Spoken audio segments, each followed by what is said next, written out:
नमस्ते दोस्तों, जैसा कि आप सभी जानते हैं, ITI first year electrician theory की परीक्षाएं जल्द ही होने वाली हैं, जिसके लिए हमने मॉडल पेपर बनाए हैं एवं उन्हें सॉल्व किए हैं। अगर आप आईटीआई इलेक्ट्रीशियन एग्जाम में अच्छे अंक प्राप्त करना चाहते हैं तो इन मॉडल पेपर को जरूर देखें।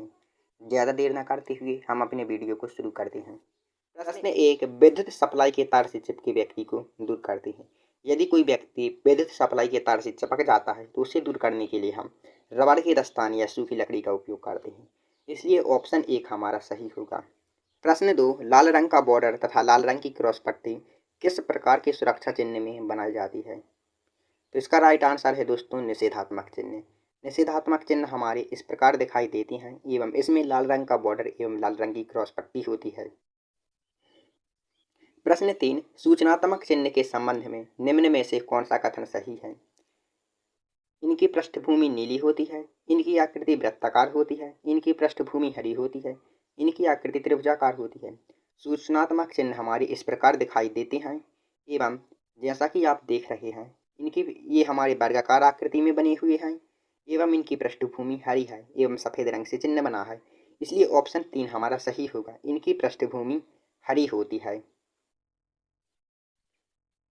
प्रश्न चार, इनमें से कौन सा मार्किंग औजार नहीं है?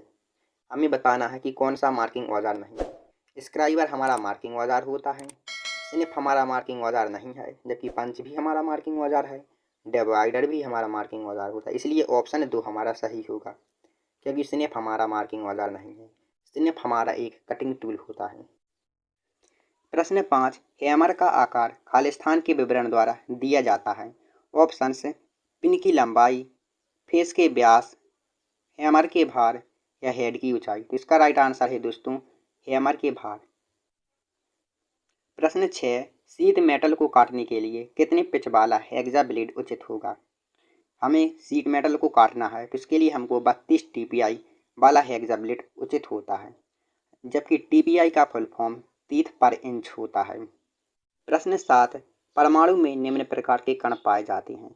जैसा कि हम जानते हैं, परमाणु के नाभिक में प्रोटॉन एवं न्यूट्रॉन पाए जाते हैं, जबकि इसके चारों ओर विभिन्न कक्षाओं में इलेक्ट्रॉन चक्कर लगाते हैं। इस प्रकार परमाणु में कुल 3 प्रकार के कण पाए जाते हैं, इसलिए ऑप्शन दो हमारा सही हो जाएगा, इलेक्ट्रॉन, प्रोटॉन एवं न्यूट्रॉन।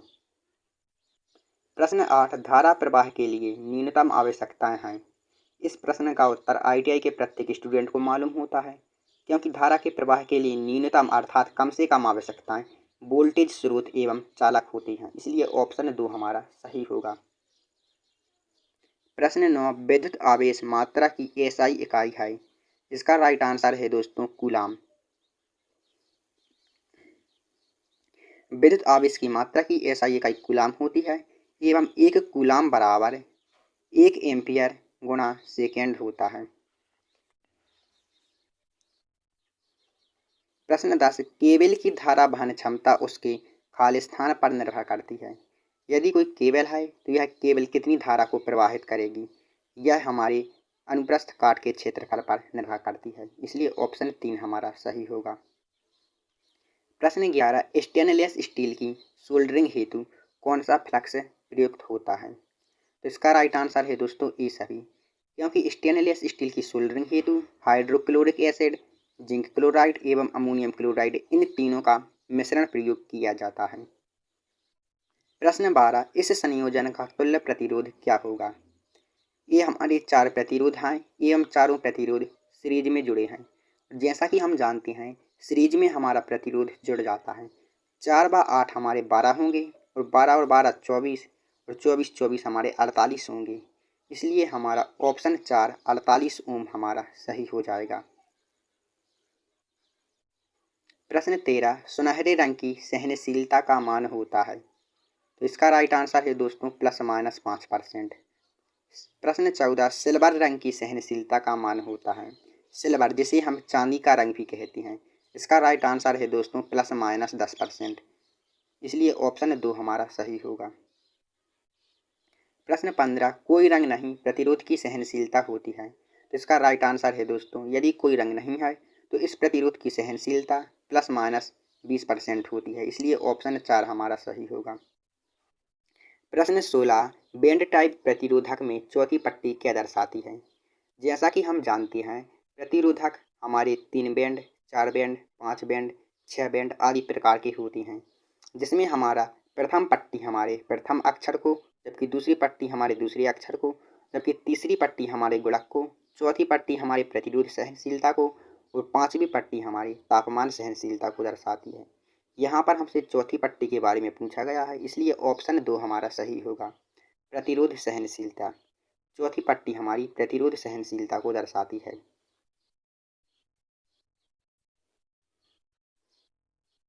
प्रश्न 17, बिस्मथ और एंटीमनी किस प्रकार के पदार्थ के उदाहरण हैं? जैसा कि हम जानते हैं, बिस्मथ और एंटीमनी हमारे प्रतिचुंबकीय पदार्थ हैं एवं प्रतिचुंबकीय पदार्थ की चुंबकशीलता का मान 1 से भी कम होता है एवं इस प्रश्न का आंसर ऑप्शन 3 है। प्रश्न 18, बिस्मथ और एंटीमनी प्रतिचुंबकीय पदार्थों के उदाहरण हैं, इनकी चुंबकशीलता कितनी होती है? इसका राइट आंसर है दोस्तों, प्रतिचुंबकीय पदार्थों की चुंबकशीलता 1 से कम होती है, इसलिए ऑप्शन 2 हमारा सही होगा। प्रश्न 19, चुंबक का रासायनिक सूत्र क्या है? जैसा कि हम जानते हैं, चुंबक का रासायनिक सूत्र Fe3O4 होता है, इसलिए ऑप्शन 1 हमारा सही होगा। प्रश्न 20, किसी पदार्थ का फ्लक्स प्रति इकाई क्षेत्रफल कहलाता है? तो इसका राइट आंसर होगा दोस्तों, फ्लक्स घनत्व। किसी पदार्थ का फ्लक्स प्रति इकाई क्षेत्रफल फ्लक्स घनत्व कहलाता है एवं फ्लक्स घनत्व की एसआई इकाई टेस्ला होती है एवं एमकेएस पद्धति में वेबर प्रति मीटर स्क्वायर होता है। प्रश्न 21, हिस्टेरेसिस हानियों को कम करने के लिए प्रयोग किया जाता है? पटलित कोर को, स्टेनलेस स्टील कोर को, या सिलिकॉन कोर को, या टंगस्टन कोर को? तो इसका राइट आंसर है दोस्तों, सिलिकॉन स्टील की कोर को। हिस्टेरेसिस हानियों को कम करने के लिए सिलिकॉन स्टील की कोर को, जबकि पटलित कोर का उपयोग एडी धारा हानि को कम करने के लिए किया जाता है। प्रश्न 22, एसी परिपथ का पावर फैक्टर खालिस्तान होता है? तो इसका राइट आंसर है दोस्तों, एसी परिपथ का पावर फैक्टर 0 और 1 के मध्य होता है, इसलिए ऑप्शन 3 सही होगा, जबकि डीसी परिपथ का पावर फैक्टर 1 होता है। प्रश्न 23, किसी शुद्ध ज्या तरंग के लिए अल्टरनेटिंग करंट का औसत मान होगा? इसका राइट आंसर होगा दोस्तों 0.636 गुणा धारा के अधिकतम मान के बराबर, इसलिए ऑप्शन 2 हमारा सही होगा। प्रश्न 24, कैपेसिटिव एसी परिपथ में, जैसा कि हम जानते हैं, कैपेसिटिव एसी परिपथ में धारा वोल्टेज के आगे चलती है, जबकि इंडक्टर में धारा वोल्टेज के पीछे चलती है एवं जब शुद्ध प्रतिरोधी परिपथ में धारा एवं वोल्टेज एक दूसरे के साथ में चलती हैं। प्रश्न 25, धारिता खालिस्तान से प्रभावित नहीं होती है? धारिता का सूत्र C बराबर ε0 A/D होता है, जहाँ पर C धारिता, ε0 हमारा परावैद्युतिक पदार्थ, जबकि A हमारे प्लेट का क्षेत्रफल, D हमारे प्लेटों के बीच की दूरी है एवं इसमें आवृत्ति का नहीं आई है, इसलिए ऑप्शन डी हमारा सही होगा, धारिता हमारी आवृत्ति से प्रभावित नहीं होती है। प्रश्न 26, धारितीय प्रतिघात का मान परिवर्तित होता है? धारितीय प्रतिघात XC बराबर 1/2 पाई FC होता है। सूत्र से हम देखते हैं कि हमारी जो धारितीय प्रतिघात होता है यह फ्रीक्वेंसी के व्युत्क्रमानुपाती होता है, इसलिए ऑप्शन 2 हमारा सही होगा। यदि आपसे धारितीय प्रतिघात का मात्रक पूछा जाए तो आपको बताना है धारितीय प्रतिघात का मात्रक ओम होता है। प्रश्न 27, पावर फैक्टर होता है? पावर फैक्टर हमारा प्रतिरोध एवं प्रतिबाधा का अनुपात होता है, इसलिए ऑप्शन 2 हमारा सही होगा, प्रतिरोध और प्रतिबाधा का अनुपात ही पावर फैक्टर होता है। प्रश्न 28, 3 फेज सप्लाई के संयोजन अधिकांशतः खालिस्तान में होते हैं? तो इसका राइट आंसर है दोस्तों, स्टार संयोजन और डेल्टा संयोजन में, इसलिए ऑप्शन 3 हमारा सही होगा। प्रश्न 29, डिस्चार्ज बैटरी का आंतरिक प्रतिरोध घट जाता है, वही रहता है, बढ़ जाता है, ऋणात्मक हो जाता है? यदि कोई बैटरी डिस्चार्ज हो जाती है तो उसका आंतरिक प्रतिरोध बढ़ जाता है, इसलिए ऑप्शन 3 हमारा सही होगा। प्रश्न 30, निम्न में से कौन सी अनुरक्षण मुक्त बैटरी नहीं है? अर्थात वह कौन सी बैटरी है जिसमें अनुरक्षण की आवश्यकता ज़्यादा होती है? तो इसका राइट आंसर है दोस्तों, lead acid battery. Lead acid battery में बहुत प्रकार के दोष होते हैं, जैसे कि सल्फेशन, बकलिंग, कोरोजन आदि दोष होते हैं। इसलिए इस बैटरी के अनुरक्षण की ज़्यादा आवश्यकता होती है। प्रश्न 31, यदि बैटरी को उच्च दर पर अति आवेशित या निरावेशित करें तो क्या होगा? तो इसका राइट आंसर है दोस्तों बकलिंग दोष हो जाएगा। यदि बैटरी को उच्च दर पर आवेशित या उच्च दर से निरावेशित किया जाता है तो बैटरी में बकलिंग दोष हो जाता है। बैटरी को हमें 25 एम्पियर से ज़्यादा एम्पियर पर चार्ज एवं 5 एम्पियर से ज़्यादा एम्पियर से डिस्चार्ज नहीं करना चाहिए। प्रश्न 31, प्रत्येक सौर सेल में खुला परिपथ वोल्टेज कितनी होती है? यहाँ पर हमसे सौर सेल के बारे में पूछा गया है, तो इसका राइट आंसर है दोस्तों 0.55 वोल्ट। प्रत्येक सेल का खुला परिपथ वोल्टेज 0.55 वोल्ट होता है। प्रश्न 33, मरकरी सेल का विद्युत वाहक बल होता है, तो इसका राइट आंसर है दोस्तों 1.5 वोल्ट। मरकरी सेल का विद्युत वाहक बल 1.5 वोल्ट होता है एवं मरकरी सेल को बटन सेल के नाम से भी जाना जाता है। प्रश्न 34, छत के पंखे को फर्श से न्यूनतम किस ऊंचाई पर लटकाना चाहिए? इसका राइट आंसर है दोस्तों 2.5 मीटर ऊंचाई पर लटकाना चाहिए। यदि आपसे पूछा जाए नियंत्रक बोर्ड को फर्श से कितनी ऊंचाई पर स्थापित किया जाना चाहिए, तो इसका राइट आंसर होगा 1.5 मीटर की ऊंचाई पर। प्रश्न 35, 3 फेज लाइन में परिपथ को ऑन या ऑफ करने के लिए सामान्यतः प्रयोग किया जाता है। यदि 3 फेज परिपथ है, 3 फेज परिपथ में ऑन ऑफ करने के लिए हम ICTP का उपयोग करते हैं, इसलिए ऑप्शन 2 हमारा सही होगा। प्रश्न 36, रोटरी स्विच का उपयोग निम्न में से किस उपकरण में नहीं किया जाता है?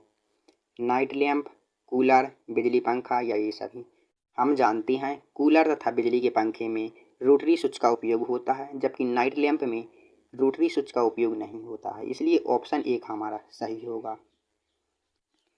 प्रश्न 37, विद्युत परिपथ की सुरक्षा के लिए खालिस्तान एक मूलभूत आवश्यकता है।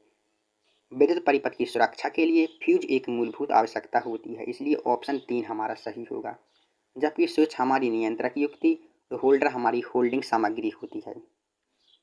प्रश्न 38, विद्युत परिपथ में लैंप संयोजित करने के लिए प्रयोग की जाने वाली निर्देश युक्ति खालिस्तान कहलाती है। लैंप को संयोजित करने के लिए प्रयोग की जाने वाली युक्ति लैंप होल्डर कहलाती है, इसलिए ऑप्शन 1 हमारा सही होगा। प्रश्न 39, अर्थ करने का उद्देश्य क्या है? इसका राइट आंसर है दोस्तों भूमि को संभवतः कम प्रतिरोध प्रदान करना, इसलिए ऑप्शन 1 हमारा सही होगा। यदि भूमि को संभवतः कम प्रतिरोध प्रदान किया जाएगा तो जिससे कि कारण वह लीकेज करंट को भूमि में प्रवाहित कर देगी, जिससे कि उपकरण एवं मानव दोनों की सुरक्षा हो जाएगी। प्रश्न 40, अर्थ लीकेज सर्किट ब्रेकर निम्न में से कौन सी आवश्यकता की पूर्ति करता है? इसका राइट आंसर होगा दोस्तों विद्युत वायरिंग की रिसाव से सुरक्षा। जैसा कि प्रश्न में ही दिया है अर्थ लीकेज, लीकेज का अर्थ रिसाव होता है। अर्थ लीकेज सर्किट ब्रेकर रिसाव से सुरक्षा करता है। प्रश्न 41, आंखों को लाल रंग की प्रतीत होने वाली वस्तु। यदि कोई वस्तु हमको लाल रंग की प्रतीत हो रही है तो वह लाल रंग की विकिरण को परावर्तित करती है, जबकि शेष विकिरणों को अवशोषित करती है, तो इसका राइट आंसर होगा ऑप्शन 2 हमारा सही होगा। प्रश्न 42, किस लैंप को पिग्मी लैंप के नाम से जाना जाता है? Option arc lamp, neon lamp, gas धात्विक फिलामेंट लैंप या इनमें से कोई नहीं, तो इसका राइट आंसर होगा दोस्तों गैस धात्विक फिलामेंट लैंप को पिग्मी लैंप के नाम से जाना जाता है, इसलिए ऑप्शन 3 हमारा सही होगा। प्रश्न 43, अज्ञात मान की वोल्टता नापने के लिए निम्न में से किसका प्रयोग सर्वप्रथम किया जाएगा? वोल्टेज को नापने के लिए हमको वोल्टमीटर का उपयोग करना पड़ता है या मल्टीमीटर के उपयोग से भी माप सकते हैं, और वोल्टेज को मापते समय हमें सर्वप्रथम अधिक से अधिक वोल्टेज को मापना चाहिए, जिससे कि हमारा उपकरण खराब ना हो, इसलिए ऑप्शन 4 हमारा सही होगा। प्रश्न 44, इंसुलेशन प्रतिरोध नापने के लिए किस यंत्र का उपयोग किया जाता है? इंसुलेशन का प्रतिरोध हम मेगर यंत्र के द्वारा नापते हैं, इसलिए ऑप्शन 1 हमारा सही होगा। प्रश्न 45, सावधानी के तौर पर गीजर का नियंत्रण स्विच लगाना चाहिए। जैसा कि हम जानते हैं गीजर हमारे पानी को गर्म करता है एवं गीजर की स्विच को स्नान कक्ष के बाहर स्थापित किया जाना चाहिए। यदि स्नान कक्ष के अंदर स्थापित करना आवश्यक है तो पूर्णतः वाटरप्रूफ होना चाहिए। तो इसका राइट आंसर होगा दोस्तों स्नान कक्ष के बाहर स्थापित किया जाना चाहिए, इसलिए ऑप्शन 1 हमारा सही होगा। प्रश्न 46, किस प्रकार की वॉशिंग मशीन में एक स्विच होता है? ऑप्शन साधारण प्रकार की वॉशिंग मशीन, अर्ध स्वचालित प्रकार की वॉशिंग मशीन या स्वचालित प्रकार की वॉशिंग मशीन या उपरोक्त सभी। तो इसका राइट आंसर होगा दोस्तों उपरोक्त सभी, क्योंकि सभी प्रकार की वॉशिंग मशीन में एक ड्रम का उपयोग होता है। प्रश्न 47, एक ट्रांसफार्मर के ब्रीदर में प्रयोग होने वाला ताज़ा सिलिका जेल का रंग खालिस्तान होता है। इसका राइट आंसर होगा दोस्तों ताज़ा सिलिका जेल का रंग सफ़ेद होता है, इसलिए ऑप्शन 2 हमारा सही होगा। जबकि वह नमी को अवशोषित करने के बाद यह नीले रंग का हो जाता है। प्रश्न 48, नमी सूखने के बाद सिलिका जेल खालिस्तान रंग का हो जाता है। तो इसका राइट आंसर होगा दोस्तों नमी सूखने के बाद सिलिका जेल नीले रंग का हो जाता है, इसलिए ऑप्शन 3 हमारा सही होगा। प्रश्न 49, ट्रांसफार्मर में शून्य लोड धारा का कार्य है। ऑप्शन से कोर में चुंबकीय क्षेत्र उत्पन्न करना, शून्य लोड पर लोह क्षतियों को वहन करना, दोनों या इनमें से कोई नहीं। इसका राइट आंसर है दोस्तों दोनों, क्योंकि ट्रांसफार्मर में शून्य लोड धारा का कार्य कोर में चुंबकीय क्षेत्र उत्पन्न करना एवं शून्य लोड पर लोह क्षतियों को वहन करना दोनों कार्य होते हैं। प्रश्न 50, ट्रांसफार्मर में लोह क्षति खाली स्थान पर एवं कॉपर क्षति खाली स्थान पर निर्भर करती है। जैसा कि हम जानते हैं ट्रांसफार्मर में लोह क्षति वोल्टेज पर एवं कॉपर क्षति हमारी धारा पर निर्भर करती है, इसलिए ऑप्शन 1 हमारा सही होगा। Electrician trade tricks WhatsApp group में ज्वाइन होने के लिए कमेंट बॉक्स में नंबर सेंड करें।